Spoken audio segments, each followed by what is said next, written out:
आज हम बात करेंगे कुछ ऐसे लोगों की।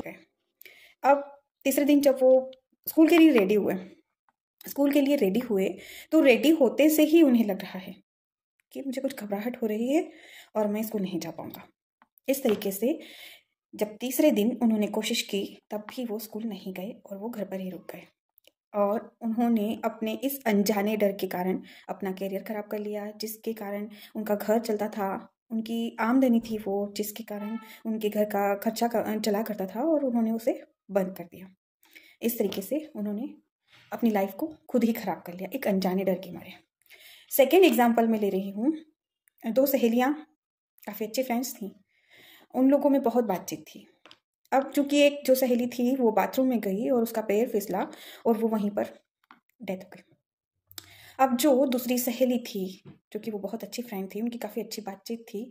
अब वो देखा उसने कि मेरी फ्रेंड जो है वो डेथ कर गई बाथरूम में फिसलने के कारण। अब वो बाथरूम में जाने से डरने लगी। एक दिन उसने नहाना स्किप कर दिया।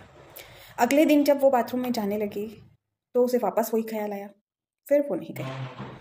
उसके बाद जब तीसरे दिन उसके सामने कहा ही गया सिर्फ कि बाथरूम में जाकर और थोड़ा हाथ मुँह ही धो लो, तुम्हें डर लग रहा है, तो वो ऐसे ट्रीट करने लगी जैसे वो बस मरी गई हो।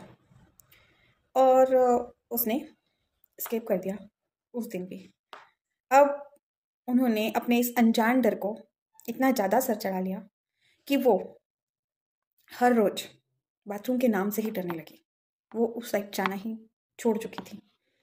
चूँकि ये हमारा दूसरा केस था, अब हमारे तीसरे केस की बात करते हैं कि एक गलती की वजह से उन्हें लगता है कि इस चीज़ से हमारा डर कम हो जाएगा, लेकिन ऐसा नहीं होता।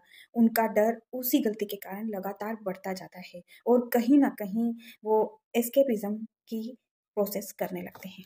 तीसरा एग्ज़ाम्पल हम एक बच्चे का लेंगे।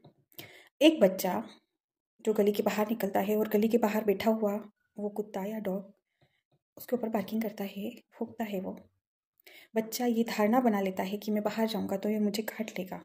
इस तरीके से वो गली में जाना ही छोड़ देता है और वो घर में ही रहने लगता है। जब भी वो बाहर जाता है तो अपने पेरेंट्स के साथ जाता है, वरना वो घर पर ही रहता है। इसी तरीके से हमने ये तीनों केसों के बारे में जाना। इन तीनों केसों में आपने देखा होगा कि तीनों जो लोग थे उन्होंने कहीं न कहीं एस्केपिज़्म या फिर कह सकते हैं एस्केप करने की एक मेथड अपना ली।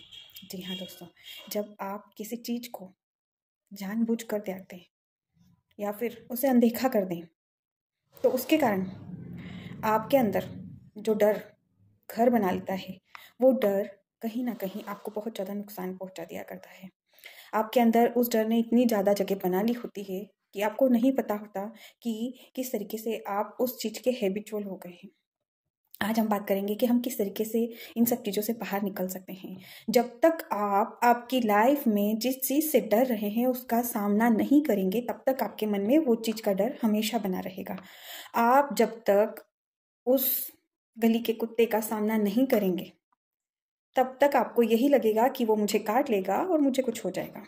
जब आप उसका सामना करेंगे, आप उसके सामने डटकर खड़े रहेंगे और एक पत्थर फेंककर उसे जब भगा देंगे, तो आपके अंदर जो डर बन गया था कि मुझे ये काट लेगा, वो निकल जाएगा, राइट?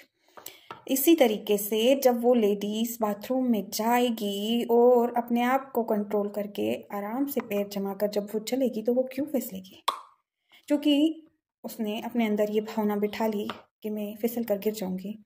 तो वो कैसे फिसलेगी अगर वो खुद का बैलेंस बना कर रखेगी? इसी तरीके से हमारा जो फर्स्ट केस था कि जो इंग्लिश टीचर था उसने पढ़ाना छोड़ दिया, उसने टीचिंग लाइन छोड़ दी। तो अगर वो उस चीज़ का सामना उस दिन कर लेता तो शायद उसे अपने उस करियर से हाथ नहीं धोना पड़ता। इसी तरीके से अगर आप चीज़ों का सामना डट कर करेंगे तो मैं गारंटी देती हूँ कि आप कभी भी पीछे नहीं जाएंगे, आप हमेशा आगे बढ़ेंगे। और इसी तरीके से जब भी आपको लगे कि किसी डर के कारण, किसी अनजाने डर के कारण आपको घबराहट सी हो रही है, तो आपको ब्रीथिंग टेक्निक्स अपनानी चाहिए। ब्रीथिंग टेक्निक करके या फिर गहरी सांस लेकर जब आप रिलैक्सिंग मेथड्स अपनाते हैं तो आपके अंदर कहीं ना कहीं एक पॉजिटिविटी आने की संभावना होती है। इसी तरीके से अगर आप जब भी